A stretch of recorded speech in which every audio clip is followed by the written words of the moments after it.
नमस्कार, इन खबर में आपका स्वागत है। प्रधानमंत्री नरेंद्र मोदी द्वारा 28 मई को किए जाने वाले नए संसद भवन के उद्घाटन को लेकर के राजनीति चरम पर है। दोनों तरफ से बयानबाजियों का दौर जारी है। अभी तक 20 दलों ने बहिष्कार करने का अपना फैसला सुनाया है। उनकी आपत्ति इस बात को लेकर के है कि संसद भवन का उद्घाटन राष्ट्रपति के हाथों होना चाहिए, क्योंकि वही संवैधानिक प्रमुख हैं और विधायिका, कार्यपालिका, न्यायपालिका की भी प्रमुख हैं। प्रधानमंत्री को हरगिज इसका उद्घाटन नहीं करना चाहिए।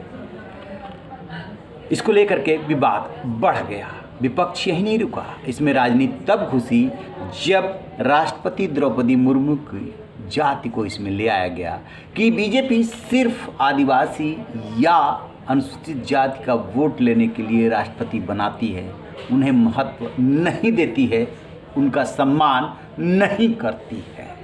ये राजनीति चली रही थी। इसी बीच में बीएसपी सुप्रीमो मायावती ने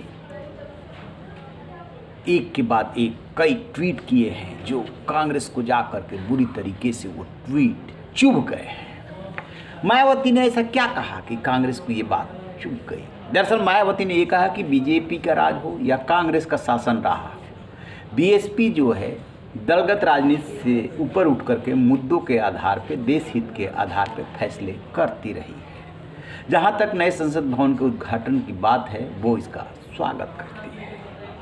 फिर उन्होंने दूसरा ट्वीट किया कि उन्हें संसद भवन के उद्घाटन के लिए निमंत्रण मिला है, इसके लिए आभार व धन्यवाद, लेकिन चूँकि रिव्यू मीटिंग्स उनकी हो रही हैं, पहले से कार्यक्रम निर्धारित है, इसलिए वो इस उद्घाटन कार्यक्रम में शामिल नहीं हो पाएंगे। तीसरा ट्वीट कि जब सरकार ने इस नए संसद भवन को बनाया है तो फिर सरकार ही उद्घाटन करेगी, इसमें क्या दिक्कत है?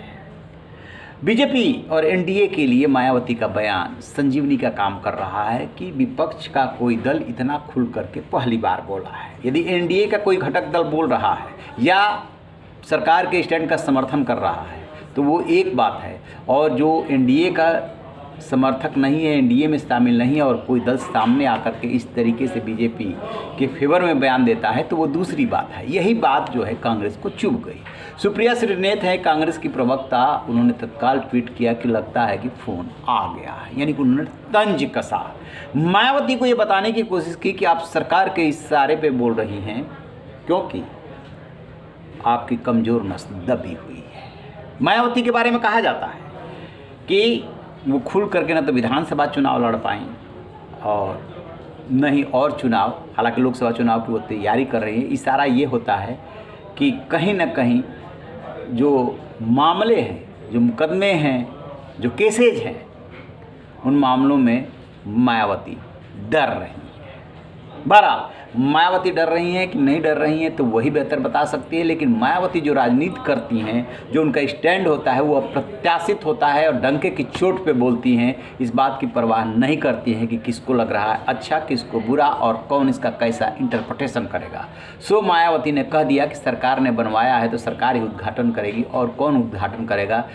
यदि आप जो द्रौपदी मुर्मू की बात कर रहे हैं तब आपको सोचना चाहिए था, जब आपने उनके खिलाफ उम्मीदवार उतार दिया, आपने निर्विरोध उन्हें क्यों नहीं बनाया? यानी वो विपक्ष पे उनके तीनों ट्वीट हमलावर है, हमला कर रही हैं। अब देखते हैं कि 28 मई में सिर्फ 2 दिन बचे हैं और कौन दल किसके साथ आते हैं।